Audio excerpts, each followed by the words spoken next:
గర్భాశయంలో గడ్డలు ఉన్నాయని తెలిసినప్పుడు మనలో చాలా మంది ఆందోళన చెందుతూ ఉంటారు. అవి క్యాన్సర్ కణితిలేమోనని భయపడిపోతూ ఉంటారు. నిజానికి గర్భాశయంలో గడ్డలనేవి అంత ప్రమాదకరమైనవి ఏవీ కావు. క్యాన్సర్ కణితులు అంతకన్నా కావు. కాకపోతే ఈ కణితుల పరిమాణం పెరుగుతున్న కొద్దీ నెలసరిలో చిక్కులు పెరుగుతూ ఉంటాయి. అధిక ఋతుస్రావం, రోజుల తరబడి రక్తస్రావం జరుగుతూ ఉంటుంది. అయితే గర్భసంచిలో ఫైబ్రాయిడ్స్ పరిమాణం తక్కువగా ఉన్నప్పుడు చాలా వరకు మందులతోనే వాటిని కరిగించేయచ్చు. లేదంటే వాటికి రక్త ప్రసారం అందకుండా చేసి వాటంతట అవే రాలిపోయేలా చేయొచ్చు. పరిమాణం మరీ పెద్దగా ఉన్నప్పుడు లాప్రోస్కోపీ లేదా ఓపెన్ సర్జరీ చేయడం ద్వారా వాటిని చాలా తేలిగ్గానే తొలగించవచ్చు.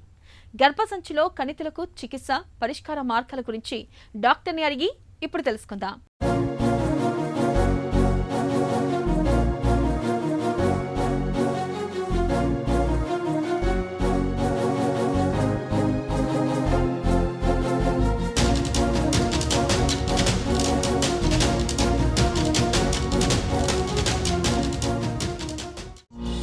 ఫైబ్రాయిడ్స్ అంటే ఏంటి? ఎందుకు వస్తాయి? గర్భసంచిలో ఏర్పడే కణితుల్ని ఫైబ్రాయిడ్స్ అంటారు.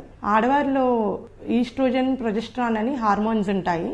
దానిలో ఈ ఈస్ట్రోజన్కి సంబంధించి ఎక్కువగా ఈ ఫైబ్రాయిడ్స్ చూస్తాము. అంటే ఈస్ట్రోజన్ ఎక్కువగా ఉన్న ఆడవారిలో లైక్ ఒబేసిటీ ఇంకా వేరే కారణాల వల్ల ఈస్ట్రోజన్ ఎక్కువగా ఉత్పత్తి అయ్యే ఆడవారిలో మనకి ఫైబ్రాయిడ్స్ సమస్య కనిపిస్తుంది. ఫైబ్రాయిడ్స్తో ఎలాంటి సమస్యలు ఎదురవుతాయి? ఈ ఫైబ్రాయిడ్స్ వల్ల వచ్చే సిమ్టమ్స్ ఏంటి అంటే అవి మనకి వాటి లొకేషన్ పట్టి, అంటే గర్భసంచిలో అది ఎక్కడ ఉంది, అది ఏ సైజులో ఉంది, వాటిని బట్టి మనకి సమస్యలు ఉంటాయి. గర్భసంచికి 3 పొరలు ఉంటాయి. లోపల పొర మ్యూకోజా అంటారు, మధ్యలో పొర మజిల్ లేయర్, బయట ఉండేది సీరోజా అంటారు. ఈ బయట పొర సీరోజా మీద ఫైబ్రాయిడ్ ఉంటే యూజువల్గా దానివల్ల ఏ సమస్యలు ఉండవు. బాగా చాలా పెద్ద సైజులో హెవీగా ఉండి దానికి పెడంకిల్ అంటే చిన్న స్టాక్ లాగా ఏమైనా అటాచ్ అయ్యి ఉన్నప్పుడు అది కొంచెం ఒక్కొక్కసారి హెవీగా ఉండి సైజ్ ఎక్కువ ఉండి ట్విస్ట్ అవుతాయి. అది అలా ట్విస్ట్ అయినప్పుడు సివియర్ పెయిన్తో వస్తూ ఉంటారు. అదర్వైజ్ ఈ సబ్సీరోజల్ ఫైబ్రాయిడ్స్ అంటే గర్భసంచి పొర బయట ఉండే ఫైబ్రాయిడ్స్ వల్ల యూజువల్గా మనకి ఇబ్బందులు ఏవి కనిపించవు.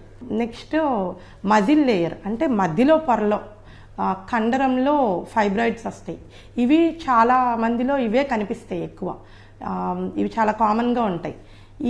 వీరికి మటుకు సైజ్ ఆఫ్ ద ఫైబ్రాయిడ్ బట్టి సమస్యలు ఉంటాయి.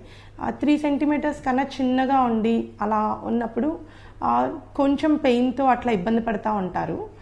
ఇది కండరంలో ఉంటుంది కాబట్టి ఆ మజిల్ స్పాజమ్స్కి వాటికి చాలా పెయిన్ వస్తుంది వీళ్ళకి. ఇది బయటికి తోసేయడానికి ఈ ఫైబ్రాయిడ్ గర్భసంచి ట్రై చేస్తూ ఉంటుంది. దానివల్ల వీరిలో ఎక్కువ సివియర్ పెయిన్ చూస్తూ ఉంటాం. నెక్స్ట్ గర్భసంచి లోపల పొర అంటే మ్యూకోజా, వీటిని సబ్మ్యూకోజల్ ఫైబ్రాయిడ్స్ అంటారు. ఇవి యూజువల్గా చిన్న సైజు ఉన్న 2 centimeters or less than 2 centimeters ఉన్నా కూడా వీళ్ళలో ఎక్కువ హెవీ బ్లీడింగ్, సివియర్ పెయిన్ ఇట్లాంటి ఇబ్బందులు చూస్తూ ఉంటాం. మెయిన్గా ఈ సబ్మ్యూకోజల్ ఫైబ్రాయిడ్స్ వల్ల రిప్రొడక్టివ్ ఏజ్ ఉమెన్ అంటే ఈ పెళ్ళయి ప్రెగ్నెన్సీ కోసం ట్రై చేసే వారిలో ఎక్కువ ఇబ్బందులు చూస్తూ ఉంటాం. వీళ్ళకి గర్భం అందటం ఇబ్బంది ఉంటుంది, గర్భం నిలవటం కూడా ఇబ్బంది కనిపిస్తుంది. ఫైబ్రాయిడ్స్ ఉంటే గర్భం ధరించడం కష్టమా? ఫైబ్రాయిడ్స్ ఉన్నప్పుడు గర్భం ధరించడం డెఫినెట్గా ఇబ్బందులు ఉంటాయి. అది కూడా మనకి ఫైబ్రాయిడ్ సైజ్ పట్టి, మెయిన్గా సైజ్ కన్నా కూడా లొకేషన్ పట్టి. ఇప్పుడు ఫైబ్రాయిడ్ మనకి సబ్మ్యూకోజల్గా ఉంటే ఇప్పుడు నేను చెప్పినట్టుగా అది పిండం అక్కడ అతుక్కోవడానికి ఇబ్బంది ఉంటుంది. ఒకవేళ అతుక్కున్నా దానికి రక్త ప్రసరణ అవ్వటము అట్లా ఇబ్బందులు ఉండి బ్లీడింగ్ అయ్యి అబార్షన్ అవ్వటము, పెయిన్ రావటము ఇట్లాంటి ఇబ్బందులు ఉంటాయి. అండ్ సర్వైకల్ ఫైబ్రాయిడ్స్ అని చూస్తాం, అంటే గర్భసంచి ముఖ ద్వారం దగ్గర ఫైబ్రాయిడ్స్ ఉంటాయి. దానివల్ల ఏంటంటే ప్రెగ్నెన్సీ అందటము ఇట్లాంటివి కూడా ఇబ్బందులు కనిపిస్తాయి. గర్భసంచిలో గడ్డల్ని క్యాన్సర్ కణితులుగా భావించవచ్చా? డెఫినెట్గా గర్భసంచిలో కణితులు మెయిన్గా ఫైబ్రాయిడ్సే ఉంటాయి. Fibroids are benign. 99.9% ఇవి బినైనే ఉంటాయి. ఇవి వెరీ రేర్ 0.01% చాలా రేర్గానే ఇవి క్యాన్సర్గా మారటం మనం చూస్తాం. ఫైబ్రాయిడ్స్ని ఎలా నిర్ధారిస్తారు? ఫైబ్రాయిడ్స్ చాలా వరకు ఇన్సిడెంటల్ ఫైండింగ్గా బయటపడుతుందండి. అంటే వేరే సమస్య ఉండి పేషెంట్ మనకి హాస్పిటల్కి వచ్చినప్పుడు స్కాన్ అలా తీసుకున్నప్పుడు మనకి అది ఇన్సిడెంటల్గా ఓకే ఇక్కడ ఫైబ్రాయిడ్ ఉంది అని బయటపడుతుంది. వెరీ 25 to 35% ఆఫ్ ద స్త్రీల్లో మాత్రమే మనకి ఫైబ్రాయిడ్స్ ఇబ్బందులతో వస్తూ ఉంటారు. సో మనం అల్ట్రాసౌండ్ స్కాన్ తీస్తాం. ఇట్లా ఇబ్బందులు ఏదన్నా ఉండి వచ్చిన వారికి లైక్ పెయిన్ కానీ, డేట్ టైంలో సివియర్ పెయిన్ కానీ, హెవీ బ్లీడింగ్ కానీ చెప్తున్న వారిలో, లేదంటే ఇన్ఫర్టిలిటీ ప్రెగ్నెన్సీ అందని వారిలో, లేదంటే రిపీటెడ్ అబార్షన్స్ అవుతున్న వారిలో మనం ఈ అల్ట్రాసౌండ్ స్కాన్ తీసినప్పుడు మనకి ఫైబ్రాయిడ్స్ లాంటివి బయటపడతా ఉంటాయి. మందులతో ఫైబ్రాయిడ్స్ కరిగిపోతాయా? మందులతో కరిగిపోవడం ఉంటుంది, కానీ అది సమస్యకి పరిష్కారం కాదు. అది కరిగిపోయినా మళ్ళీ రికరెన్స్ ఉంటుంది, డెఫినెట్గా మళ్ళీ వస్తాయి. సో మందులతో కరిగిపోవటం అనేది అందరికీ యూజువల్గా వర్తించదు. ఇది ఓన్లీ మనం very large size, huge fibroid size చాలా పెద్దదిగా ఉంది, మనకి లాప్రోస్కోపీ అంటే లాప్రోస్కోపీలో చేయడం అవ్వదు, మొత్తం కోసి ఆపరేట్ చేయాల్సి వస్తుంది అన్న వారికి మనం యూజువల్గా ఈ ఫైబ్రాయిడ్ సైజ్ తగ్గించి అప్పుడు ఆపరేట్ చేసుకోవటం, ఆపరేషన్ ఈజీ అవ్వటం కోసం మనం మందులు వాడతాం. ఫైబ్రాయిడ్స్కి చికిత్స ఎలా ఉంటుంది?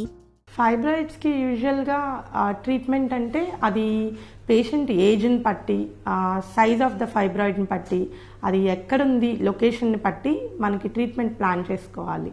ఇప్పుడు ఫైబ్రాయిడ్ లెస్ దాన్ 3 centimeters అలా ఉండి ఫ్యామిలీ కంప్లీట్ అయిపోయి వస్తే దానివల్ల పెద్ద సమస్యలు కూడా లేవు అని అంటే దాన్ని ఏమి చేయక్కర్లా. యాజ్ ఐ సెడ్ బిఫోర్, అది క్యాన్సర్గా మారే అవకాశాలు తక్కువ ఉంటాయి కాబట్టి అది మనం రెగ్యులర్ ఫాలోఅప్లో పెట్టుకుంటే సరిపోతుంది. ఒక లెస్ దాన్ 2-3 centimeters ఉన్నా ఒక లైక్ రిప్రొడక్టివ్ ఏజ్ ఉమెన్ అంటే ఇంకా ఫ్యామిలీ కంప్లీట్ అవ్వకుండా వాళ్ళు ప్రెగ్నెన్సీకి ప్లాన్ చేసుకునే వాళ్ళలో ఈ సమస్యలు ఉన్నప్పుడు దాని లొకేషన్ని బట్టి మనం ట్రీట్మెంట్ ఇవ్వాల్సి వస్తుంది.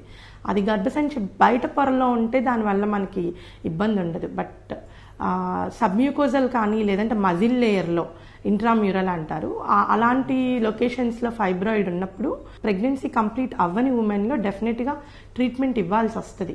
సో ఇట్లా లార్జ్ ఫైబ్రాయిడ్స్ ఉన్నప్పుడు సో ఈ ప్రెషర్ సిమ్టమ్స్ ఇవి ఉంటాయి కాబట్టి ట్రీట్మెంట్ తీసుకుంటేనే మంచిది. And size of the fibroid ఏదైనా కూడా ఇప్పుడు హెవీ బ్లీడింగ్ అవుతున్నప్పుడు వీళ్ళకి రక్తం తగ్గిపోయి అనీమియా అంటే అనీమిక్ అయిపోయి నీరసం అయిపోయి ఇబ్బందులు పడతా ఉంటారు. వీళ్ళలో కూడా కంపల్సరీ ఫైబ్రాయిడ్స్కి ట్రీట్మెంట్ తీసుకోవాలి. ఫైబ్రాయిడ్స్ ఉన్నప్పుడు గర్భాశయాన్ని తొలగించడం సరైందేనా? ఫైబ్రాయిడ్స్ ఉంటే గర్భసంచి తొలగించాలా అంటే ఇప్పుడు పేషెంట్ ఆల్రెడీ ఫ్యామిలీ కంప్లీట్ అయిపోయి 40-45 years కన్నా ఏజ్ ఎక్కువ ఉంటే మనం ఈ ఫైబ్రాయిడ్ చాలా హ్యూజ్గా ఉండి దీనివల్ల ప్రెషర్ సిమ్టమ్స్ కానీ ఇలా మోషన్కి వెళ్ళటం కానీ యూరిన్కి వెళ్ళటం ఇబ్బందులు ఉండి రిపీటెడ్గా యూరిన్ ఇన్ఫెక్షన్స్ చూస్తూ ఉండి దీనివల్ల పెయిన్ హెవీ బ్లీడింగ్ ఇబ్బందులు ఉంటే మనం డెఫినెట్గా సర్జికల్ మేనేజ్మెంట్ చేయాలి. దానికి యూజువల్గా ఫ్యామిలీ కంప్లీటెడ్ కాబట్టి గర్భసంచి మొత్తం తీయడానికే పేషెంట్స్ ఆప్ట్ చేసుకుంటారు. దీన్ని మనం ఓపెన్ ప్రొసీజర్లో చేయొచ్చు. లాప్రోస్కోపీ అని జస్ట్ మనం ఒక 3 హోల్స్ చిన్న హోల్స్ పెట్టి మనం మానిటర్లో చూసుకుంటా కోత లేకుండా కూడా చేయొచ్చు. గర్భసంచిలో ఫైబ్రాయిడ్స్ పరిమాణం తక్కువగా ఉన్నప్పుడు చాలా వరకు మందులతోనే వాటిని కరిగించేయచ్చు, లేదంటే వాటికి రక్త ప్రసారం అందకుండా చేసి వాటంతటా అవే రాలిపోయేలా చేయొచ్చు. పరిమాణం మరీ పెద్దగా ఉన్నప్పుడు లాప్రోస్కోపీ లేదా ఓపెన్ సర్జరీ చేయడం ద్వారా వాటిని చాలా తేలిగ్గానే తొలగించవచ్చు.